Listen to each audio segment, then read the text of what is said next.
in terms of effective AI deployment, the data and how it interplays and interlocks and the agentic framework and whatnot needs to sit across the business. And so you can't go and deploy a sales solution without understanding that it's going to have a bigger implication for the wider business than it ever has done before. And so that has big implications for internal teams and also how you go to market, right? And maybe starts to challenge some of the misalignment that we see in many teams internally.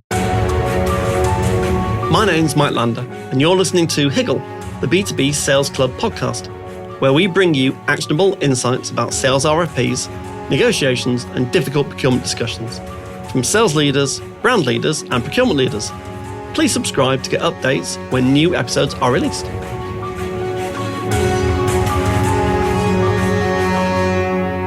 Sumeet, thanks ever so much for joining me on Higgle, the B2B Sales Club podcast. Great to have you as a guest. Great. Thanks for having me, Mike. So let's just get straight into who are you? What do you do? A bit about your background would be, I think, very helpful. Yeah. And then what's your most memorable song and why? Okay, well, look, I'm Sumeet Vermani, an AI transformation consultant. So I work predominantly with businesses, leaders, investors on understanding how best to transform your organization in an AI-driven world. My background is actually as a marketeer. So I'm a CMO by background. I have worked across the largest of enterprises and scale-ups. Most recently helped us scale a fintech, which we sold for 400 million a couple of years ago. And now increasingly sort of started off doing marketing transformation and helping sort of organizations, the CEOs on that journey. And it branched into AI transformation pretty quickly from there because that is where the world is going. In terms of my favorite song or most memorable song, I would say Never Forget, Take That. And it takes me back to my university days. Brilliant. And it was the song at the end of every night in the university student union club. So fantastic. It's a nice memory to have, if not a fading one. And it takes me back to a very different If you made time. it through to the end of the night and the lights and are coming you weren't on. too wobbly, the lights are coming on, then you knew it's like, that song's coming on. That was always the last song.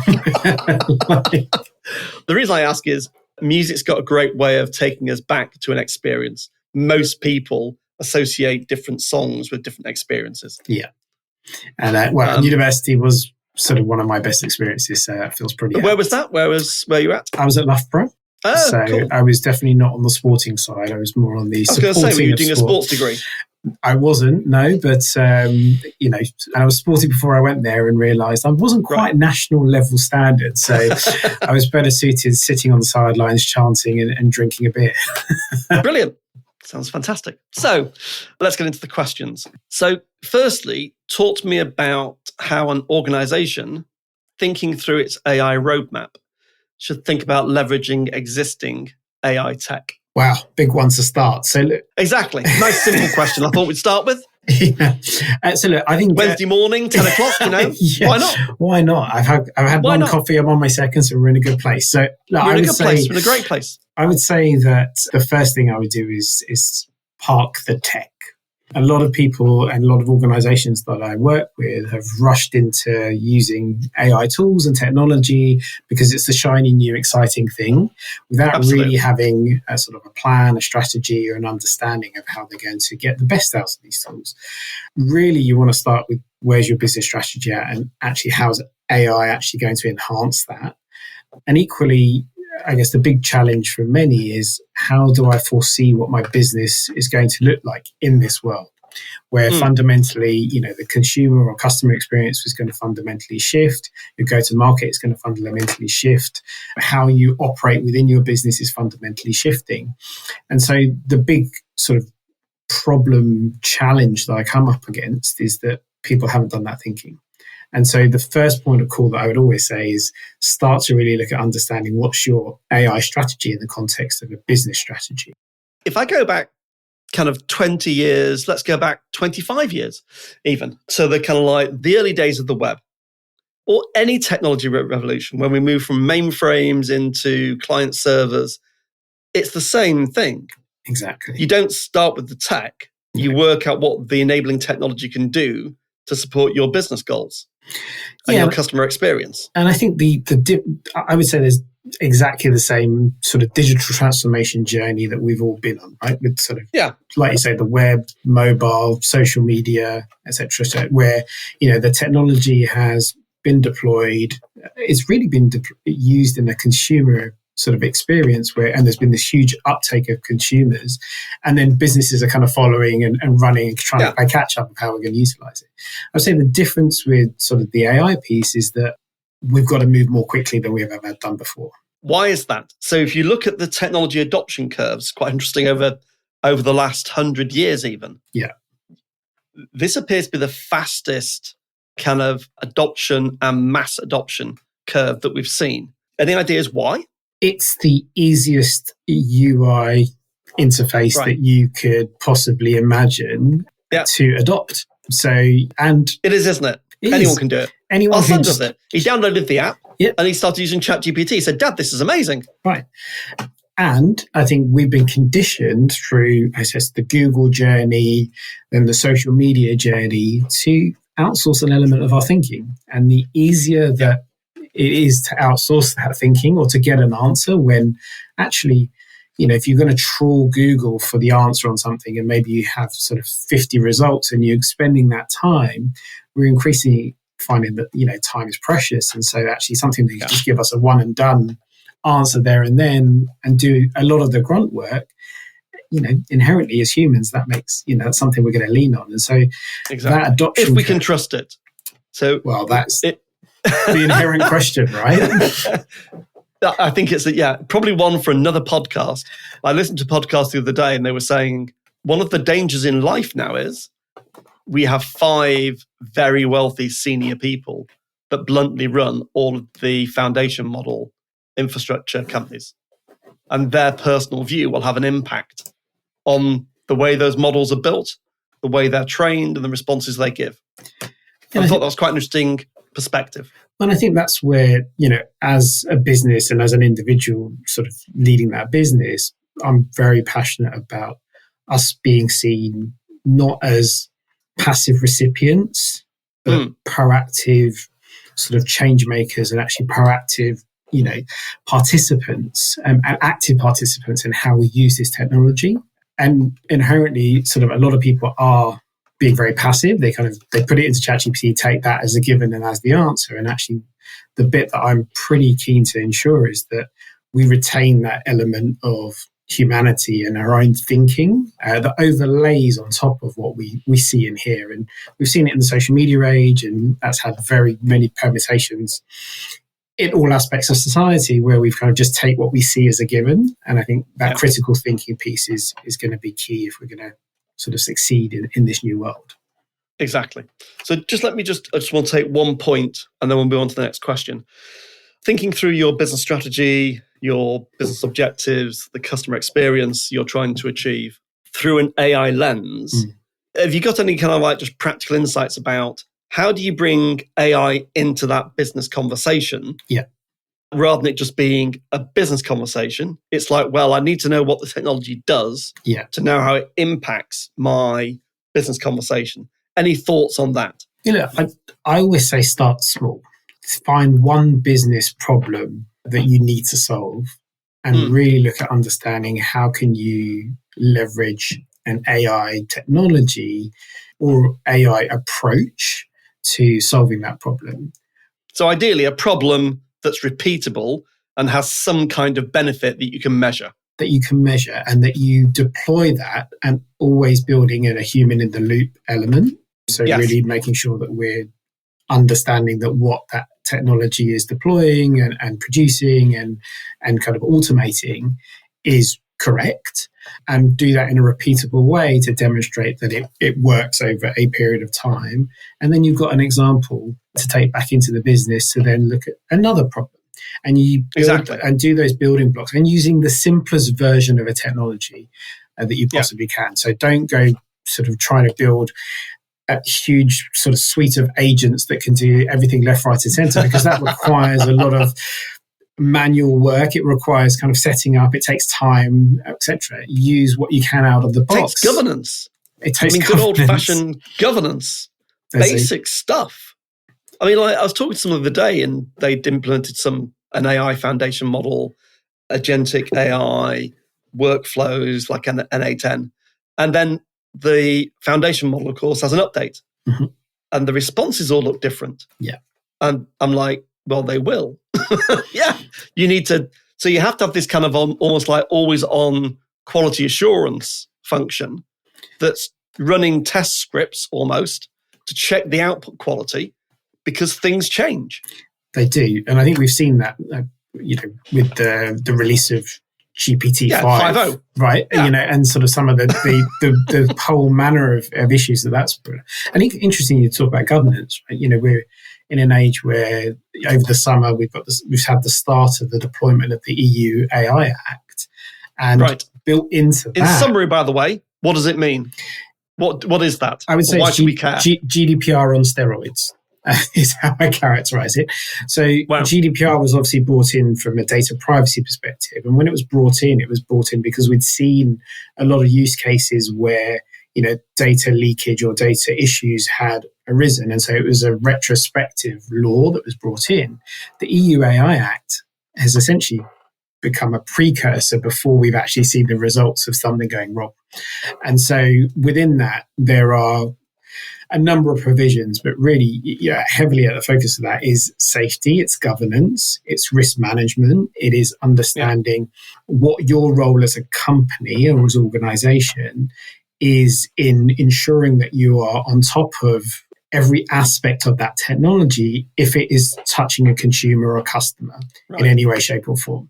So we've always had risk management and governance sort of models. This is that on steroids. And actually, I think increasingly what we're going to see over the next year or so is that people have deployed lots of AI technology without really understanding the implications of what they're going to be required to do from an EU standard.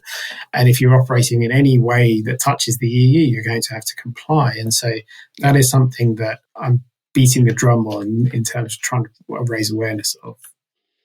Because if you're a UK company only selling to UK customers and you never cross border, you never have then presumably you're okay. You can not ignore it, but you're not affected directly by it.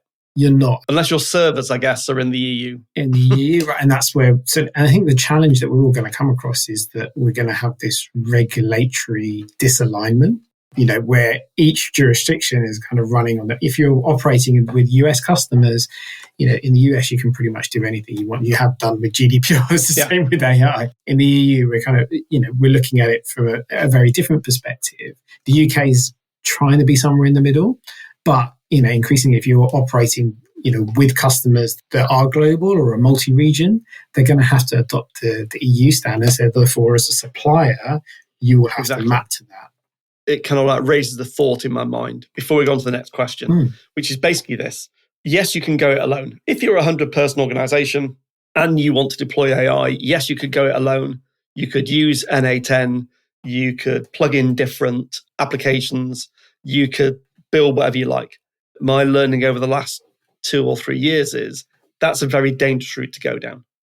My view would be you need to bring someone in who's got an understanding of AI architecture, the implications, governance, how you do user training, change management. You need a third party. I'm not trying to sell you in, Sumeet, but you need someone like you to come in and advise the board about what they're doing. Would you say that's broadly true? I would say so, yes. And I think it's increasingly going to be, we've gone through this phase of it's exciting and everyone wants to do it. Everyone knows they need to do it. They're not quite sure what they need to do with it. We're now... And you've seen the LinkedIn post. I built this amazing AI model using these agents. I make £50,000 a month. Just copy the script and you'll be the same. It makes me cry. Well, and I think the biggest sort of challenge and opportunity for businesses is actually the OpenAIs and the Googles and whatnot of this world have built their LLMs on all the public data in the world. Yeah. And they've run out.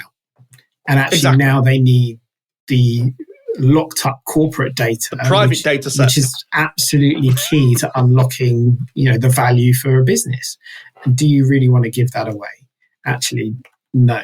No, that's you don't. your unique differentiator. That's the thing where if you built things correctly... Absolutely. That's your moat. That's your moat. That's the only moat you've got moving forward, right? and understanding how, and JP Morgan have done this, and a number of others have built their own version of an LLM that sits on top of, an OpenAI layer that underpins it, but it never sends it back to the LLM. You can work with companies like Neo4j, where you can build your own kind of graph, your own LLM graph, and using RAG and whatnot. And so there's an opportunity for you to really build your own. I would always countenance that you need to, as you say, understand all the component parts and really look at understanding what the technology solution that feels most applicable for you looks like, and really then look at deploying, something that's going to protect you in the world moving forward. And this isn't just for FTSE 250 companies. This applies to any size organization that's got proprietary data that is part of the value it delivers to customers. Don't release that private data set into the outside world.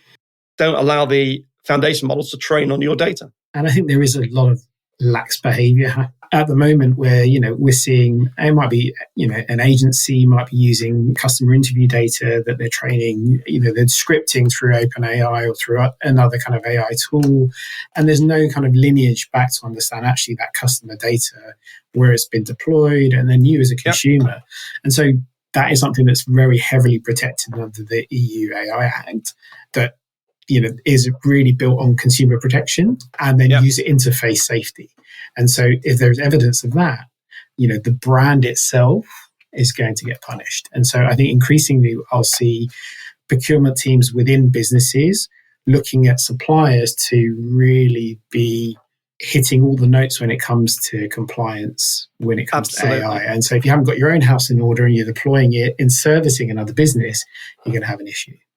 So if I was I was an ex-procurement director, if I was currently active in role, then like we'd have a data security questionnaire, I'd also be having an AI security and governance kind of questionnaire. Yeah. And, I'd want to know what broadly your strategy is for protecting our data and also your supply chain. Because it's not just that supplier, it's the chain that goes behind them. And I think it affects every team. I think previously, and I say I've come from marketing, so I've understood sort of the deployment of MarTech and then sales tech and every other kind of tech you can possibly imagine aligned to specific teams. The opportunity and the challenge moving ahead is that companies won't be able to pick off teams in quite the same way, right? Because from a security and governance perspective, but also in terms of effective AI deployment, the data and how it interplays and interlocks and the agentic framework and whatnot needs to sit across the business. And so you can't go and deploy a sales solution without understanding that it's going to have a bigger implication for the wider business than it ever has done before. And so that has big implications for internal teams and also how you go to market, right? And maybe starts to challenge some of the misalignment that we see in many teams internally. Perfect. So next question, Sumeet. So put your marketing hat back on and think about if you were a marketing agency, be that a 20-person or a 2,000-person agency. Let's look internally. So if you looked at the internal operational side of a marketing agency delivering marketing services to brands, clients, where would you start with AI?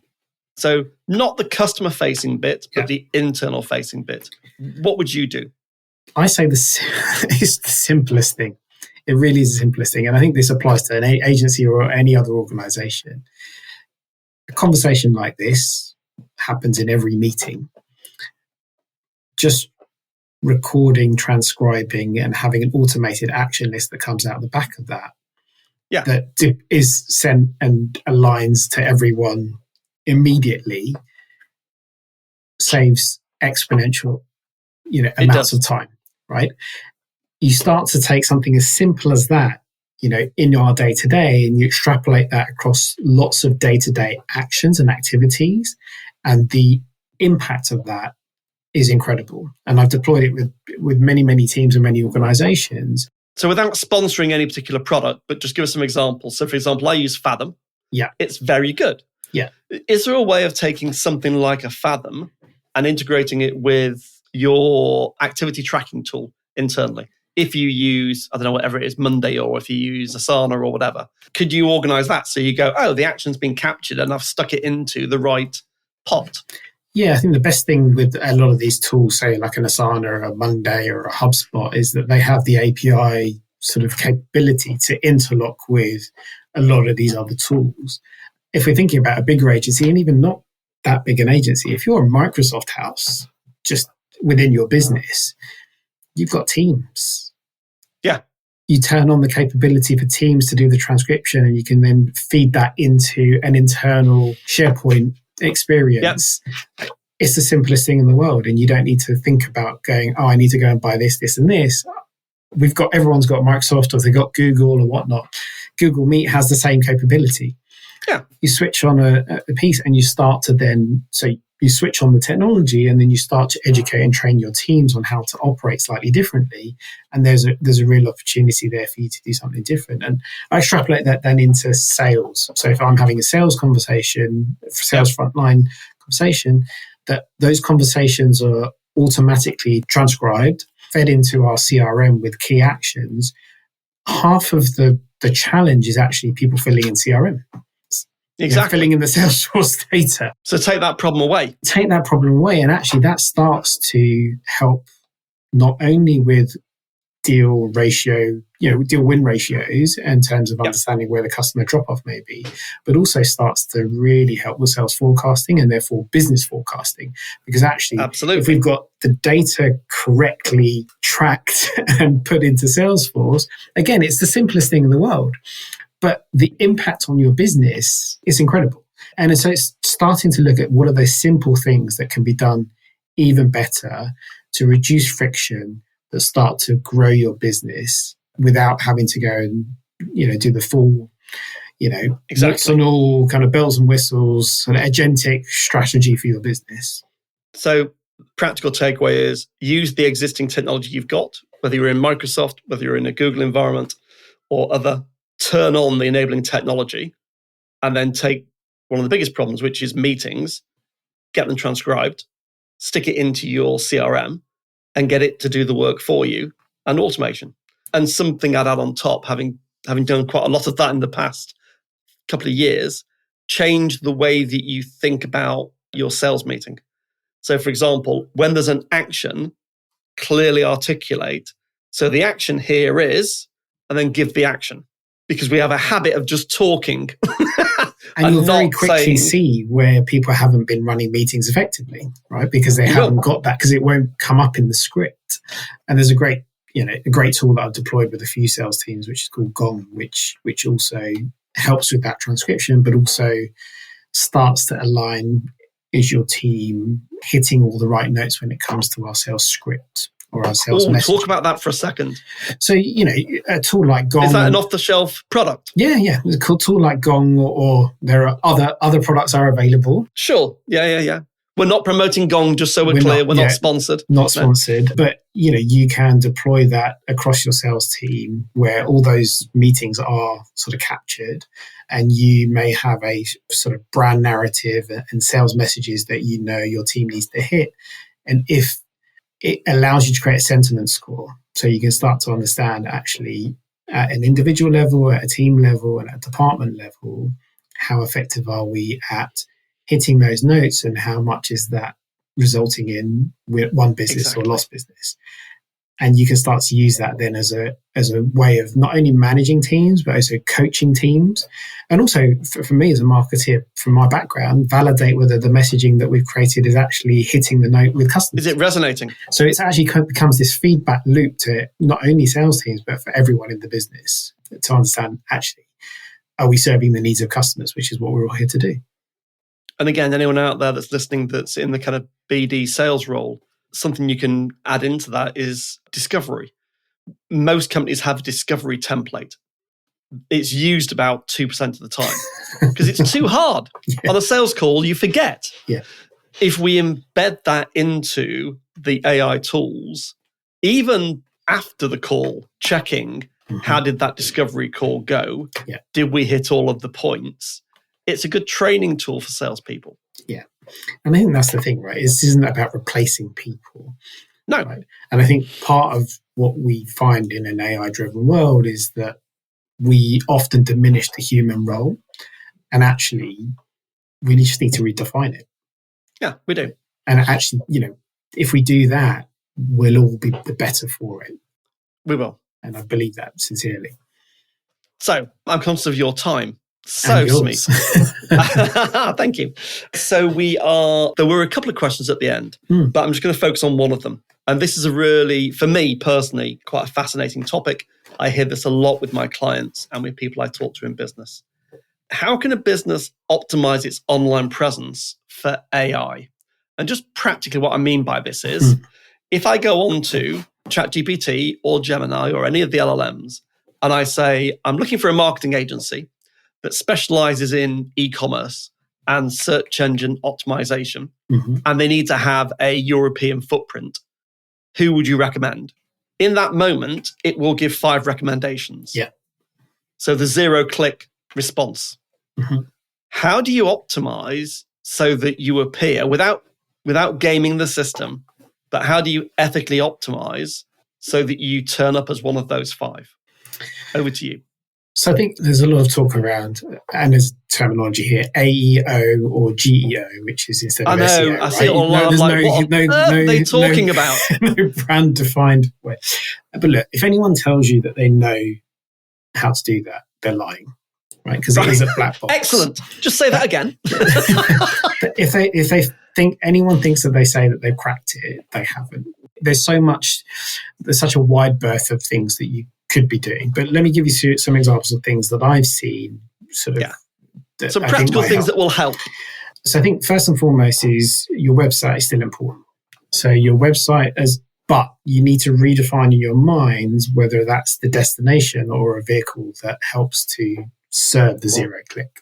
And so therefore you need to really look at understanding your shop window is still there, but actually what sits in that shop window is actually designed to serve being scraped by an LLM. So that might mean that you need to restructure the nature of that website. The content might need to be aligned to questions that someone might ask in a more natural way in an LLM. So you need to really look at your content strategy. The content that you're outputting needs to be structured in a way that makes it more easy for the LLM to scrape from or to be able to pull. So it needs to be a certain word length. It needs to be structured in certain blocks type approaches. It needs to sort of be tagged in a certain way in the back end of your website so that it makes it easier for that crawling to happen. And where would you go for a practical guide on how to do just that? Where would I say, if I've got this guide, I can think about how I restructure my content to make it more LLM friendly. Where would someone go and find that out?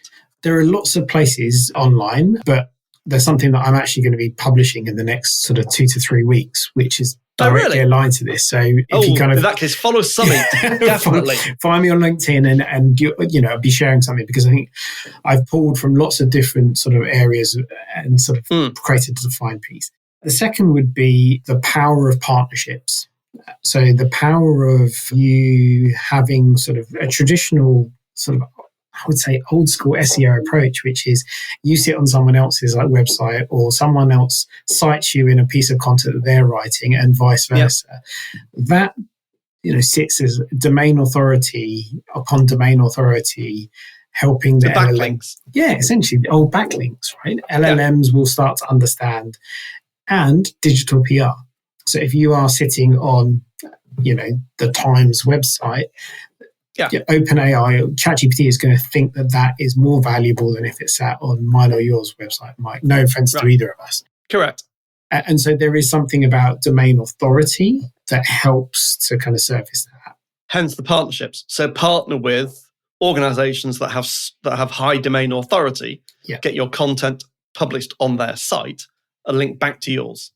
And even I would say, and again, let's take this with our AI mindset, companies that are have LLM authority. So those that are showing up in ChatGPT as one of those top 5, can you get on their website or can you get a partnership with them, right? So it's having a dual approach, the world as it is now and the world of where we're going and thinking about it in a slightly different way. And then the final one that I would say is people and recommendations is going to be the key. So actually, talk to me about that. In a homogenized world where everything looks the same, feels the same, we're all doing the same things to appear, that human peer-to-peer recommendation of someone who's actually worked with you or, sits in a marketing community or a sales community and can recommend the tool is going to be ever more powerful than it's ever been before.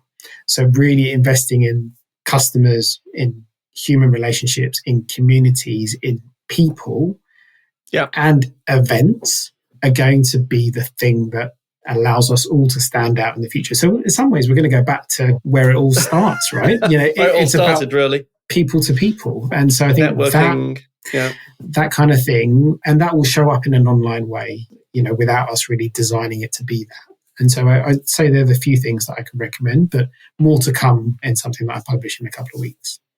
Brilliant. Well, look out for Sumeet's paper that's coming out in a few weeks' time. So we're at the end of the show. From this conversation, what are your kind of 2 or 3 takeaways? Whatever the type of organization listening, whatever your role, what are the kind of 2 or 3 things you'd say, this is where to start, and this is the kind of roadmap that you'd follow? So look, 2, 3 things. 1, don't be afraid.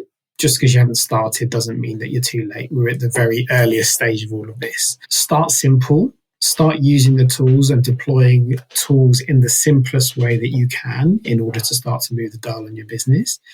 Look at real customer problems and real organizational problems on a small scale and start to deploy AI solutions as a means to seeing how you may be able to solve those problems in a different way. And finally, try and do something different.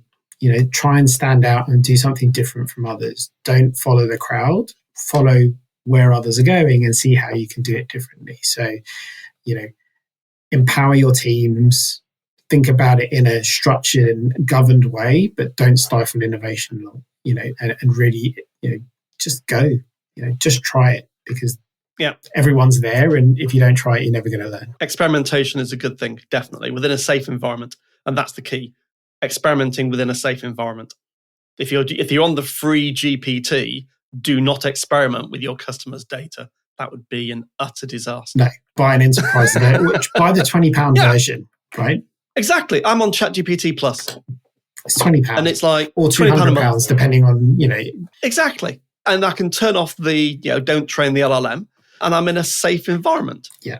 And Google's the same and Claude's the same. And, there's so much out there that can feel overwhelming, but just start simply, start small, and then kind of build from there. Exactly. Sumeet, it's been brilliant. Where can people find out more about you? You can find me on LinkedIn, so Sumeet Vermani, and that's where I spend a lot of my time. Don't go looking at my Instagrams or TikToks because that's a whole different side of me. But no, I'm joking. Exactly. And you can find me all over the web wherever you like. Brilliant. Sumeet, thank you ever so much for joining me. Thanks, Mike. Thanks for listening to Higgle, the B2B Sales Club podcast series with your host, Mike Lander. Please subscribe so that you'll catch all the next episodes.